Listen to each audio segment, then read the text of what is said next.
নমস্কার, কেমন আছেন সবাই? আমার নতুন একটি ব্লগে আপনাদের অনেক অনেক স্বাগত জানাই। তো আজকে নিয়ে চলে এসেছি কালারফুল অথবা মিক্সড একটি সবজি। কালারফুল এই জন্যই বললাম যে অনেক কালারফুল সবজি রয়েছে সেই কারণে। তো মিক্সড সবজি বানানোর জন্য কি কি লাগছে সবজি, সেটা লাগছে ঝিঙে আর বরবটি, আলু, মিষ্টি কুমড়ো আর গাজর। তো যার জন্য আমি ঝিঙের খোসা ছাড়িয়ে নিয়েছি। এখন মাঝারি সাইজের টুকরো করে কেটে নিলাম। আর লাগছে গাজর। গাজরটাকেও ছোট ছোট টুকরো করে কেটে নেব, তাতে করে ভালো সেদ্ধ হয়ে যাবে সেই কারণে। আর ঝিঙেটা তো নরম, তাড়াতাড়ি সেদ্ধ হয়ে যায়, সেই জন্য একটু বড় বড় টুকরো করেই কাটলাম। যাই হোক, গাছ যতটা পরিমাণে লাগবে ততটাই কেটে নিতে হবে। আমি এখানে অল্প, খুব বেশি লাগবে না, তাই জন্য আমি অল্প পরিমাণেই কেটে নিচ্ছি। এবার আলুটাও খোসা ছাড়িয়ে নিয়েছি, আলুটাও কেটে নেব, একটা আলু দেব। আর মিষ্টি কুমড়োর অর্ধেকটা কেটে নেব। সমস্ত কিছু আমি কিন্তু ধুয়ে নিইনি আগে, আমি কেটে নেওয়ার পর ধুয়ে নেব। আর লাগবে পেঁয়াজ। পেঁয়াজের জন্য পেঁয়াজটাকে কুচি করে নেব। আর আদা রসুন লাগবে অল্প পরিমাণে। আর লাগবে একটা গোটা টমেটো। তো মিষ্টি কুমড়োর খোসাটাকে ছাড়িয়ে নিচ্ছি। মিষ্টি কুমড়ো, এই মিষ্টি কুমড়োটা কিন্তু খেতে খুব স্বাদ, ভা- ভালো খেতে। অনেক রকম ফ্যাকাশে টাইপের মিষ্টি কুমড়ো পাওয়া যায়, একটু কালারটা আলাদা, সেগুলো অতটা ভালো হয় না। আর মিষ্টি কুমড়োর উপকারিতা অনেক, সেটা আর নতুন করে বলার কিছু নেই। যাই হোক, কথা বলতে বলতে অনেকগুলো সবজি আমার কাটা হয়ে গেল। এখন আমি কেটে নিচ্ছি বরবটিগুলো। বরবটিগুলো ছোট ছোট করে কাটলেই ভালো হয়, কারণ বড় বড় করে কাটলে দেখতেও ভালো লাগবে না আর খেতেও ভালো লাগবে না।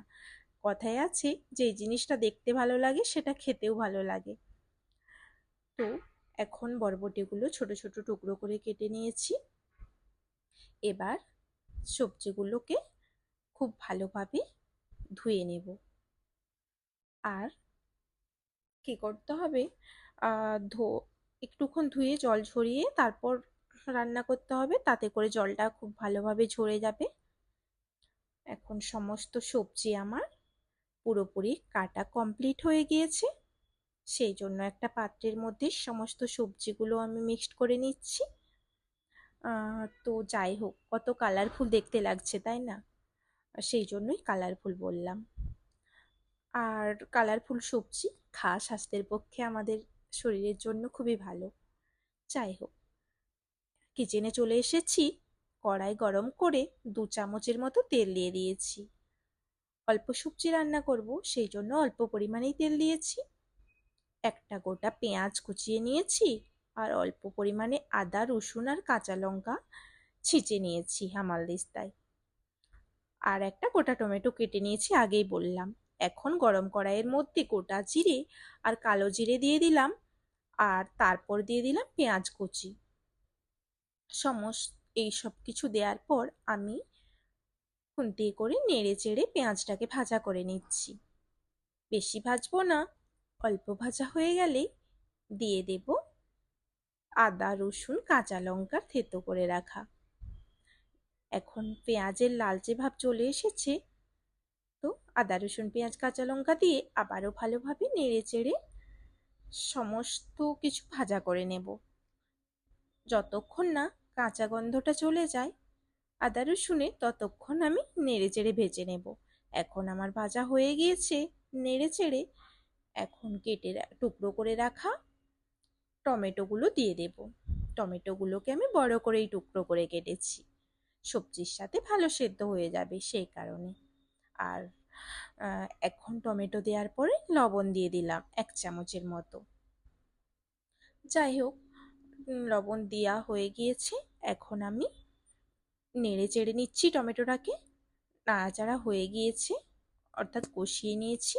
এখন আমি সমস্ত কেটে রাখা সবজিগুলো অ্যাড করলাম।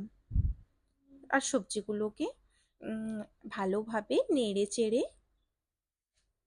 মশলার সাথে মিক্সড করে নিচ্ছি, অথবা তেলে আমি ভাজা করে নিচ্ছি। আলাদা করে তেলে ভাজা করিনি এখন, এই জন্যই গুঁড়ো মশলা দেওয়ার আগে সবজিটাকে তুলে দিলাম, যাতে করে তেলের সাথে পেঁয়াজ আদা রসুন সব কিছুর সাথে ভালোভাবে সবজিটা ভাজা হয়ে যায়, এই কারণে। তো আমার এখন 2 থেকে 3 মিনিট নেড়ে চেড়ে ভালোভাবে ভাজা করে নিয়েছি। এখন আমাকে দিয়ে দিতে হবে গুঁড়ো মশলা। গুঁড়ো মশলাতে দিয়ে দিলাম 2 চামচের মতো জিরে গুঁড়ো, আর দিয়ে দেব 1 চামচের মতো ধনে গুঁড়ো। এবার দিয়ে দেব, এবার যেহেতু তখন লবণটা টমেটোর জন্য দিয়েছিলাম অল্প পরিমাণে, এখন কিন্তু স্বাদের জন্য ভালোভাবে লবণ দিয়ে নেড়ে চেড়ে নিতে হবে। তো আমার এখন নেড়ে চেড়ে রান্না কিছুক্ষণ হয়ে গিয়েছে, এখন অল্প পরিমাণে জল বেরিয়েছে সবজি থেকে। আর এখনই আমি দিয়ে দিলাম 1 স্পুনের মতো হলুদ গুঁড়ো। হলুদ দিয়ে আবারও ভালোভাবে নাড়াচাড়া করে নিচ্ছি। হলুদের গন্ধটা যতক্ষণ না যায় ততক্ষণ নেড়েচেড়ে কষিয়ে নিচ্ছি। এবার কষানো হয়ে গেলে এখন আমি ঢাকা দিয়ে রান্না করে নেব। ঢাকা দিয়ে রান্না করার জন্য আমি একটা ঢাকনা ইউজ করব, সেটা অল্প পরিমাণেই ঢাকা দিয়ে রান্না করব, তারপর আমি জল অ্যাড করে দেব। তো আমি ঢাকা দিয়ে নিলাম 2 থেকে 3 মিনিট ঢাকা দিয়ে রান্না করার পর আবারও ফিরে এলাম। দেখুন সবজি থেকে অল্প পরিমাণে জল বেরিয়েছে, সেটা দেখেই বোঝা যাচ্ছে। যাই হোক, আমি আবারও ভালোভাবে নেড়ে চেড়ে কষিয়ে নিচ্ছি, কারণ আমি স্টিম করে নিয়েছি তো, যার কারণে। তো এখন আমার নাড়াচাড়া হয়ে গিয়েছে, এবার আমি পরিমাণ মতো লবণ দিয়ে দেব, যাতে আর পরে লবণ ইউজ করতে না হয় আর স্বাদটা ভালো থাকে। তখন লবণ কম ইউজ করেছিলাম, এই কারণে। তো এবার আবারও লবণ দেওয়ার পর নেড়ে চেড়ে নিয়েছি। এখন আমি কফি মগ কাপের 1 কাপ পরিমাণে জল দিয়ে দিলাম। তো জল দিয়ে আবারও নেড়ে চেড়ে নিয়ে আমি ঢাকা দিয়ে 7 থেকে 8 মিনিটের মতো নেড়ে চেড়ে রান্না করে নেব।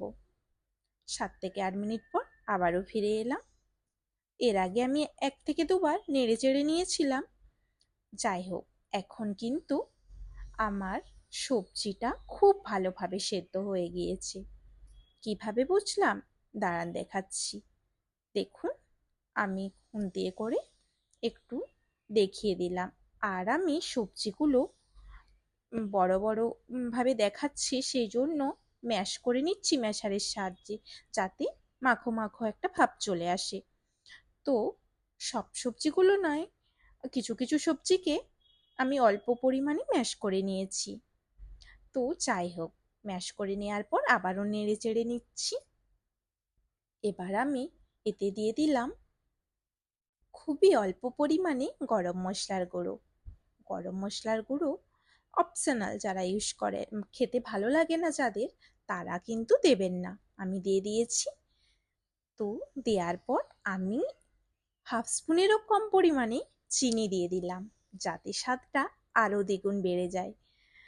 যাই হোক, আমি এখানে কোনো গুঁড়ো লঙ্কা ইউজ করিনি, কাঁচা লঙ্কা বাটাই দিয়েছিলাম, দেখেছেন আদা রসুনের সাথে। আর দিয়ে দিলাম আমার পছন্দ তাই অল্প পরিমাণে ধনেপাতা কুচি।